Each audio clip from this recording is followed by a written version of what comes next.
Bonjour les amis, j'espère que vous allez bien, que vous avez la forme que vous avez. Là, peut-être très heureux de vous retrouver pour cette vidéo Breaking News de ce vendredi 24 juillet 2026 devant une cryptomap un petit peu moche quand même, hein. Depuis mardi, ça corrige pas mal, c'est dommage, on avait commencé la semaine vraiment beau, on était passé des 63 000 aux 67 000 $ pour après rechuter depuis mardi. Tout pareil, les mêmes excuses, hein, les craintes inflationnistes avec le baril qui repart au-dessus des 100 $. Donc pour l'instant, depuis ce matin, on voit que le marché asiatique est un petit peu acheteur sur le marché crypto. Alors pas pour tout le monde, en gros entre moins 1 et plus 2%. Par exemple, Bitcoin ici, plus 0,32, Ethereum plus 11, c'est assez timidonné quand même. Si on fait un petit tour du côté de la finance traditionnelle, Wall Street a fini dans un rouge vraiment pas beau. Tesla a clôturé quasi à moins 15, Google à moins 7. Ça a calmé un petit peu tout le monde. L'SP500 et le Nasdaq ont clôturé dans le rouge. Le Nasdaq proche des moins 2%. C'est de la grosse bougie qui est vraiment pas jolie. SpaceX, là, ici, a fini dans le vert légèrement, mais tout le reste a pris cher, clairement. Alors, ce matin, les futurs sur les indices américains sont légèrement, on va dire, stables. Plus 0,02 sur l'SP500 futur, moins 0,14 sur le Nasdaq. C'est pas la descente à date. Par contre, les indices ici, asiatiques sont un peu dans le rouge, hein. Ce matin, on a les ETF Japon qui sont moins 2,82, le TF hongkongais moins 1,36, pour Shanghai moins 1,13, moins 5% pour le TF ici sud-coréen et pour Taïwan moins 2. Donc pour l'instant, pas joli du tout la bourse asiatique qui corrige aussi fortement. Dites-vous qu'en bourse, là c'est des ETF, donc c'est des paniers de devises. Lorsqu'un ETF ici, qui est l'ETF de référence d'un pays, fait moins 2, moins 5, ça sent pas bon, hein, mais c'est comme un Nasdaq qui fait moins 2. En tout cas, quand je dis ça sent pas bon, c'est que c'est des corrections quand même pas très très jolies. Alors sur le canal VIP, comme tous les matins, je vous ai envoyé une petite vidéo. Pour l'instant, tout le monde est en train d'attaquer sa zone de rechargement de longue. On va voir si elle va tenir. Bitcoin fait quand même une structure corrective qui pourrait exploser à la hausse. On va voir, tout va jouer dans cette zone-là. Est-ce que les boules vont tenir ou pas? En tout cas, les futurs sont pour l'instant dans le statu quo. Par contre, la bourse asiatique corrige beaucoup. Donc, pour l'instant, Wall Street, comment va ouvrir cet après-midi? C'est une bonne question. Le marché crypto est revenu dans la peur ici. Sur les ETF, c'est dommage. On avait eu ici 7 jours consécutifs d'achat. Vous voyez, c'était très joli. Et hier, premier jour dans le rouge, bon, il fallait bien que ça tombe au bout d'un moment avec tout ce qui se passe. C'était même surprenant de pas avoir les ETF vendeurs plus tôt dans la semaine, parce que depuis mardi, c'est quand même pas très joli. Donc, 225 millions de dollars de ventes par les ETF Bitcoin. Ici, ETF Ethereum, toujours dans le vert. Bravo à lui, plus 26 millions. Les ETF Solana, rien du tout. Pas d'entrée non plus pour les ETF XRP et 1 million de sorties pour les ETF Hype.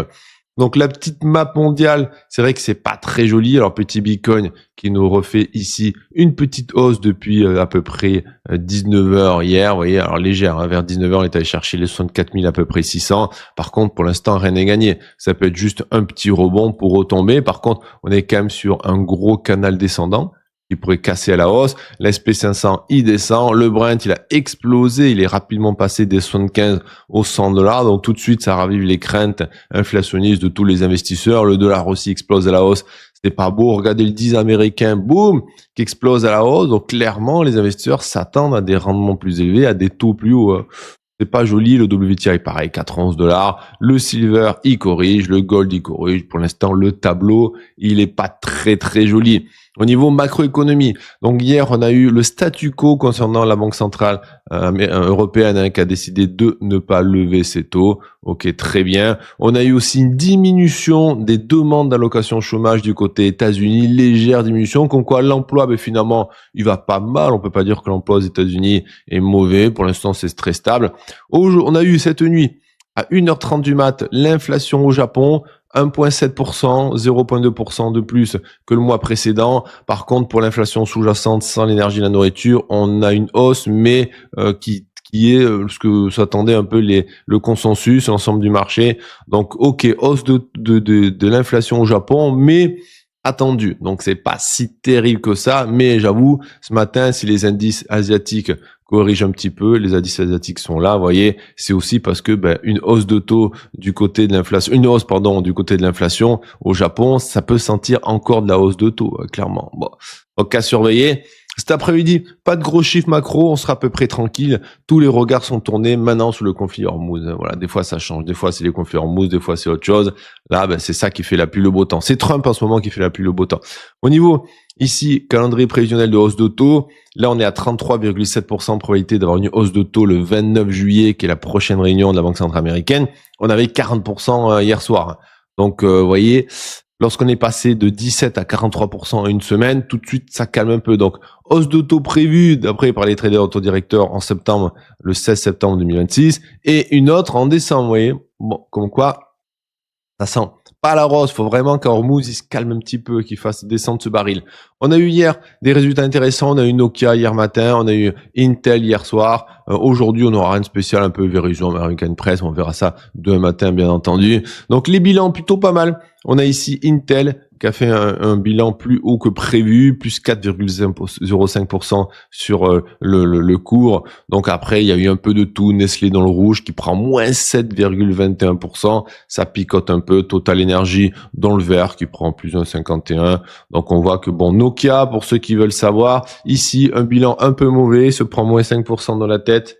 Bon, donc on va dire le plus important, c'était Intel qui a montré un bon bilan. Et donc pour l'instant, ça se passe plutôt bien. Donc peut-être que Wall Street va ouvrir dans le vert cet après-midi. Il faut savoir que Wall Street a aussi corrigé parce que Google, c'est là, parce que Google et Tesla ont montré des bons bilans, mais trop de dépenses, beaucoup trop de dépenses. Donc un déficit entre ce qui rentre et ce qui sort, parce qu'ils sortent trop. En fait, c'est l'idée. C'est pas qu'ils ont pas gagné assez, c'est qu'ils dépensent trop.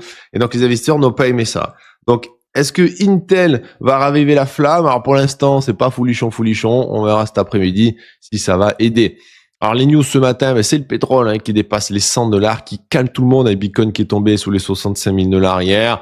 On a toujours cette escalade des tensions autour d'Hormuz entre Washington et Téhéran, qui fait calmer, qui fait tomber les marchés, clairement. Trump qui a averti aussi qu'il imputerait à l'Iran les récentes attaques des Houthis contre les navires. Donc c'est toujours la méga bonne ambiance, l'ambiance encore plus qu'avant parce que ça se tire encore plus dessus qu'avant. Donc ça c'est pas top. Donc S&P Nasdaq continue à chuter, le pétrole qui allait chercher les $102 hier, on s'en serait passé, on était à $75 il y a pas longtemps. Donc les anticipations d'inflation et les taux d'intérêt remontent fortement. Ça c'est pas beau parce qu'on pourrait dire oui, si le prix du pétrole, elle est où ma map? Ma map, elle est là. On pourrait dire si le pétrole il monte tout seul, il y a pas de problème. Le problème c'est que le dollar il explose à la hausse.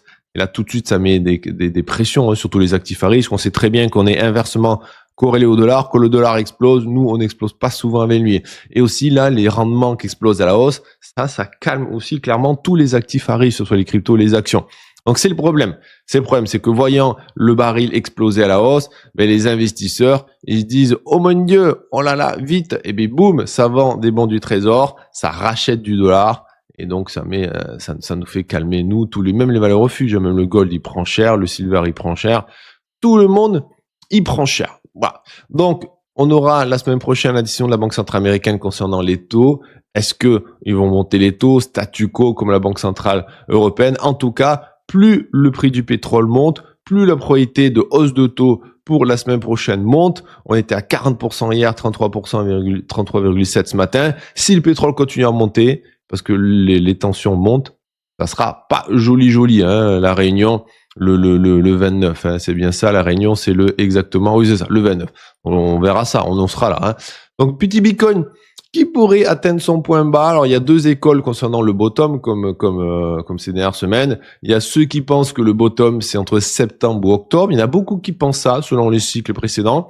Pourquoi pas? Après, avec l'historique, on sait que quand le consensus se table sur une période, souvent le marché fait pas ça. C'est-à-dire si tout le monde s'attend à un bottom en septembre ou octobre, le bottom il sera bien plus tard ou il sera bien plus tôt. Parce que c'est un peu facile, vous voyez, parce qu'on sait qu'à partir d'octobre, c'est les meilleurs mois de Bitcoin. Octobre, novembre, décembre, c'est la série des meilleurs mois, même avec janvier. Donc c'est pour ça que les bull runs, souvent, ils se posent octobre, novembre, décembre. Enfin, ils commencent par là. Maintenant, on verra bien. En tout cas, on a Zach Pandol ici, responsable chez Grayscale, qui nous dit ça va dépendre de la Banque centrale américaine. Si la Fed relève ses taux et que la croissance économique se maintient bien, Bitcoin pourrait déjà renonce à relever les taux, on pourrait déjà avoir atteint le bottom. En gros, ça va dépendre vraiment de ce que va faire la Fed, hein, ça va dépendre du baril. Donc si le baril continue à monter et que la Fed commence à parler de hausse de taux et fait une hausse de taux, ben, c'est clair que le bottom n'aurait pas été à 58 000. Mais si jamais la banque centrale américaine et que le baril descend, se dit c'est bon, pas besoin de monter les taux, ben, dans ce cas-là, le bottom aurait déjà été trouvé au 58 000. Bon. On a aussi la société de courtage Continental Research, on avait vu ça il y a quelques jours, qui nous montrait que plus de 50% des bitcoins étaient détenus à perte. Et historiquement, à chaque fois que plus de 50% des bitcoins sont à perte, le bottom est pas très très loin, vous voyez. Bon, et aussi on a une autre chose, c'est que on a un record de détention de bitcoin pour les investisseurs long terme, et ça on sait que historiquement, lorsqu'on a beaucoup plus de bitcoin qui sont dans les mains des détenteurs long terme, ben ça sent aussi le bottom. Donc on verra bien. Comme on voit, tout va dépendre du prix du baril et des décisions des banques centrales concernant les hausses de taux ou pas. C'est ça qui va déterminer si on a déjà fait le bottom ou si le bottom sera plus tard. Si le baril continue à monter et que la Banque centrale américaine commence à faire des hausses de taux, le bottom il sera peut-être pas ni en septembre ni en octobre, parce que si on commence à se manger des taux ici à la rentrée, pourquoi fin d'année, les hausses de taux, ça va pas faire le bottom. Hein. Ça risque d'être compliqué. C'est dommage parce que les ETF ont quand même engrangé 1 milliard de dollars sur les 7 dernières séances. En gros, on a eu 7 jours d'affilée d'achat d'ETF entre 100 et 200 millions et on est monté à quasi 1 milliard. 999,38 millions de dollars. Ça fait plaisir hein, de voir 1 milliard d'achats comme ça en une semaine. Donc on a ici Marcus Kevin, le fondateur de XYO, qui nous dit que cette constance suggère que les institutions reconstituent leur exposition à long terme au Bitcoin via des ETF réglementés. Donc on est content. 1 milliard en une semaine. Par contre, malheureusement, avec hier, c'est moins de 225. Donc faut enlever... on est plutôt à 800 millions et pas 1 milliard. Bon, c'est triste, mais c'est comme ça. Et pour finir, vous avez vu la news passer, c'est BitMEX qui va fermer ses portes. C'est un vieux échange qui fait beaucoup de produits dérivés. Donc ils vont fermer les activités. Pourquoi? Parce qu'ils ont perdu une grosse part de marché de produits dérivés avec tous les autres échanges, que ce soit centralisés, décentralisés. Rappelez-vous, BitMEX a été fondé par Arthur Hayes. Arthur Hayes qui a un peu laissé BitMEX pour faire autre chose.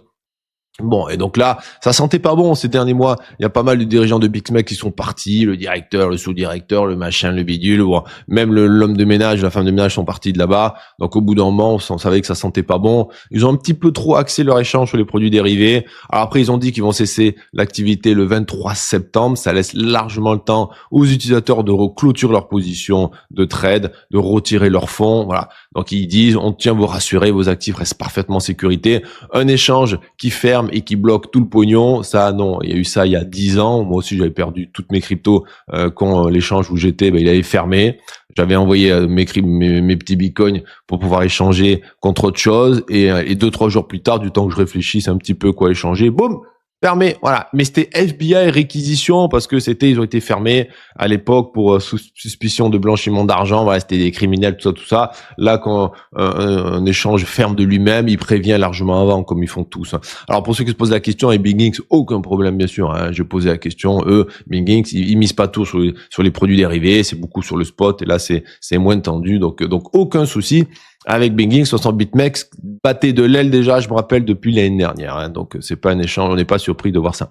Ouais les amis, pour cette mise à jour des news, j'espère que ça vous a plu. Je fais des bisous. Moi je rattaque les travaux du matin au soir. Hein. Je commence avant 9h, je finis à peu près 19h, je me douche, je fais la vidéo du soir. Je suis cassé, j'ai mal partout, j'ai mal à des muscles, je savais même pas que j'avais des muscles à ces niveaux-là.